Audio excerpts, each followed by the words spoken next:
সোদপুর স্টেশনে 2 নম্বর প্ল্যাটফর্মে দাঁড়িয়ে আছি।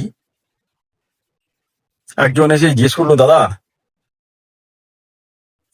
কোন ট্রেন এখন আসবে জানেন? সবে মানে চাটা মানে জিভে দিয়েছি, জিভটা পুড়ে গেল, তার মধ্যে এসে এরকম প্রশ্ন। মাথাটা গরম হয়ে যা বলেন তো। আর এখন ইলেকট্রিক ট্রেন আসবে। হ্যাঁ সে তো জানি ইলেকট্রিক ট্রেন মানে তাহলে আবার জিজ্ঞেস করছেন কেন? জিজ্ঞেস করাই তো বেকার। সরি দাদা, কিছু মনে করবেন না, আমার ভুল হয়ে গেছে।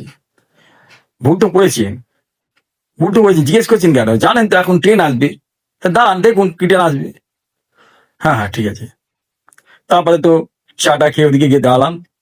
দেখলাম একজন এসে বলছে, দাদা শুরু হয়ে গেল চন্দননগর। হ্যাঁ আপনি শুরু করে দিন আর কি। না কি করে শুরু করবো বুঝতে পারছি না, একটু বলবেন? ও, তাও জানেন না? শুনুন, এক কাজ করুন, আপনি ওখানে গিয়ে অ্যানাউন্সের ভূমিকায় পাঠ করুন। তার মানে মানে আর কি, আপনি ওখানে গিয়ে সপ্তমী থেকে নবমী পর্যন্ত খালি বক বক করে যান। হ্যাঁ, কোন রাস্তা দিয়ে কোন লোক ঢুকছি, কারা কি বলছি, তাদের কথা শুনুন, প্রচার করুন। মাঝে মাঝে একটু জোরে জোরে চিৎকার করে বলবেন, এই আস্তে আস্তে আপনারা ওই দিক ওইগুলিতে যান, ওইদিকে এতে যান, এইসব বলবেন, বুঝলেন? মানে আপনার ওখানে খাওয়া দাওয়া সবকিছু ফ্রি, মানে ঢাকিদের সঙ্গে আপনি ওখানে শুতেও পারবেন। হ্যাঁ দাদা ঠিকই বলেছেন। আর একটা কাজ করতে পারেন, মাঝে মাঝে একটু দেখবেন যখন সেক্রেটারি প্রেসিডেন্ট একটু এদিক ওদিক যাতায়াত করছে, এদের সঙ্গে একটু জমিয়ে গল্প করুন। ব্যাস, সব কিছু ফ্রিতে আপনার বাড়িতে পৌঁছে যাবে। বলছেন দাদা? হ্যাঁ বলছি, সত্যি দাদা আপনি আমাকে বাঁচালেন, আপনি না ভগবান দাদা। আরে ভগবান টগবান বলতে না, কেন কি হয়েছে কি? আর বলবেন না, আমার তো 6 মাস ধরে দাদা ফ্যাক্টরিটা বন্ধ, তো ওই জন্যে মানে খুব বাঁচালেন আপনি আমাকে। যাক একটা পথ দেখালেন। আচ্ছা ঠিক আছে ঠিক আছে, যান, কিন্তু পথ দিয়ে যাবেন সাবধান, পথে অনেক বাক্সিং আছে তো, বুঝতে তো পারছেন? হ্যাঁ ঠিক আছে। ও বাবা, যান যান যান, আমার ট্রেন এসে গেল।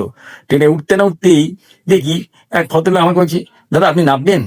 ও উঠতে না উঠতে খালি বলছেন নামছেন, নাম দিয়ে কি? হ্যাঁ, আমি তো আমি পৌঁছালামই না, নামবো কোথায়? সত্যি মানে, যাই হোক। তারপরে যেই নামলাম, হুম, একজন লোক বলছে, দাদা ধূপকাঠি নেবেন? আলাম এই এখন এত বেলা কার পুজো করবো? হ্যাঁ সরি দাদা, কিছু মনে করো না। আমি সরি সরি সরি, হ্যাঁ দাদা গরম মশলা হয়ে গেছে সরিটা। সত্যি। এখন যাব, দেখি আবার রাস্তাঘাটে কি আবার কি বলে। ও বাবা, রাস্তা দিয়ে যাচ্ছি, বাস ধরবো, একটা লোক এসে রাস্তাকে ঠেলা মেরি বললো, দাদা সরি কিছু মনে করবেন না। হ্যাঁ সরি, ঠিক আছে, সারাদিন সরি সরি। হ্যাঁ সেটা সত্যি।